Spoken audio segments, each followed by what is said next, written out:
This is going to be a review lesson on the distance and midpoint formula.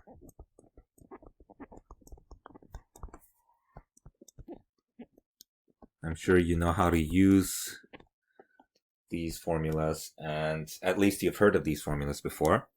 So for distance formula, we use it when we want to find the distance between 2 points, x1, y1, and x2, y2.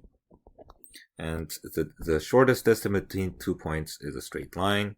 So to get that distance, you need to form a right triangle here, like this. And you'll see that this distance right here is the difference in the x values. So that's x2 minus x1. This distance right here is the difference in y values, y2 minus y1.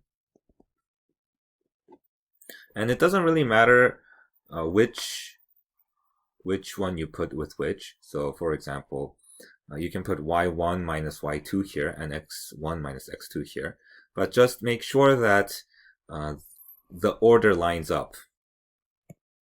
Okay, so if you've put x2 first on this side, you have to put y2 first on this side. If you put x1 first down here, then you have to put y1 first up there. Okay, and to get that distance d, we use the Pythagorean Theorem. So distance squared is going to equal the x2 minus x1 squared plus the y2 minus y1 squared. Okay, so to get the distance, you just have to square root both sides. If you square root and the square root cancel here. So d equals the square root of this whole thing. And let me write it down here a little bit more neatly. Square root of x2 minus x1 squared plus y2 minus y1 squared. So that would be the distance formula. Now what about the midpoint formula? So again, if we have x1 and y1, x2 and y2, the midpoint would be the point in the middle between these two. And again, to get that point, it's easier if you have a right triangle, but this time you're not using the Pythagorean theorem to find the length of those sides. But if you notice, this is the difference in the x value. So the whole length here is x2 minus x1. But we're only going halfway to go to the midpoint. So we're going this much distance. So if you're going halfway, that's going to be x2 minus x1 over 2. But the starting point is at x1, right? So from x1, we are going x2 minus x1 over 2. So this would be the x part of our midpoint. And don't worry, this is going to simplify. For the y part, similarly, the whole distance is going to be y2 minus y1. But if we're just going halfway, it's just going to be that divided by 2. Oops. That's going to leave us there. And because it's starting at, or we're going down from y1, that is going to be y1 plus y2 minus y1 over 2. Okay, and like I said, we can simplify this.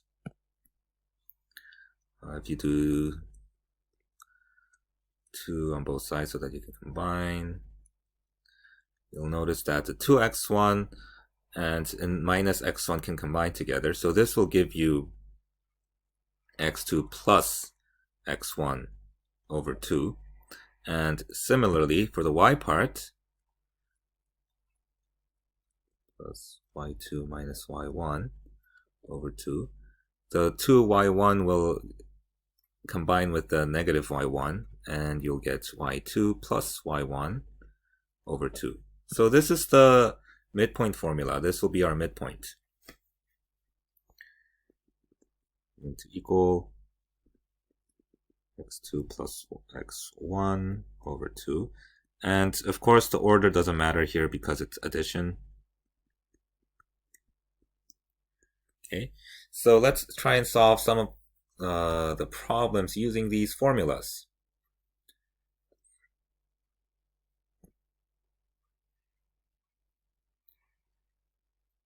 Alrighty.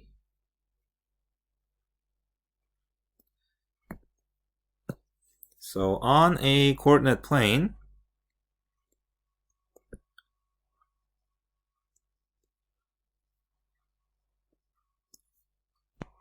we have 4 points.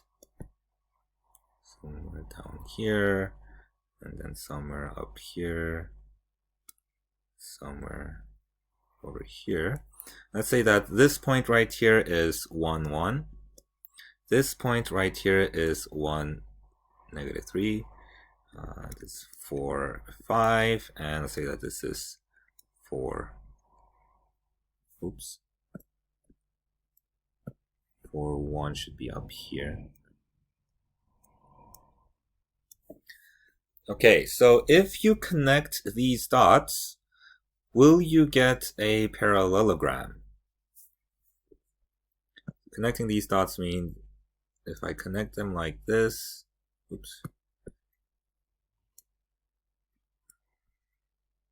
will you get a parallelogram? And if you remember from geometry, part of the, or some of the tests that we can use to test if it's a parallelogram is, are the opposite sides the same length? So is this the same as that? Is this the same as that? If we can prove that, then we can prove that that's a parallelogram. So let's see if they have the same opposite length. So first of all, these lengths are easy because they have the same x values.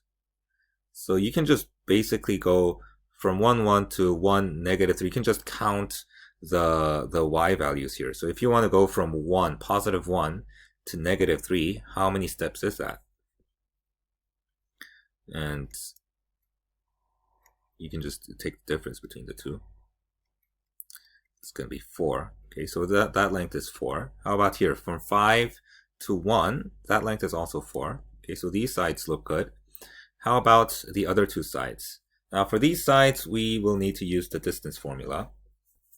So the distance would be the square root of the x part would be 4 minus 1. So 3 squared plus 5 minus 1, 4 squared. Okay, that's going to be the square root of 9 plus 16, which equals square root of 25, which equals 5.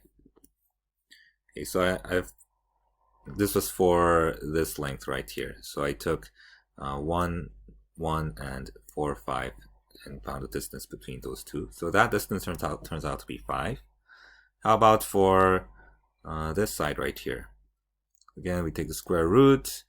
4 minus 1, so 3 squared, plus 1 minus negative 3, that's 4 squared. Oh, it looks to be the same. Square root of 25, which is 5. Okay, so after we found the distance, we can see that this is indeed a parallelogram. Now, the second part of the question might be asking, what would be the midpoint between the, or of the diagonal? It will be the midpoint of the diagonals here, the longer diagonal. Okay, so using the midpoint formula, you can find the midpoint of 4, 5, and 1, negative 3. So the midpoint formula says that's going to be the sum of the x values, which is 5, 4, and 1, divided by 2, and sum of the y values, 5 and negative 3, which is going to be 2 over 2. So the midpoint is actually going to be 5 halves and 2, and 1, sorry. So my drawing, I didn't draw this to scale at all. This should be lined up here with the 1, and this actually should be up here as well. But you get the point. The drawing is not drawn to scale, but the way you find the length, the distance, and the midpoint, you can do it using the distance formula and the midpoint formula. And this really should all be reviewed from Algebra 2.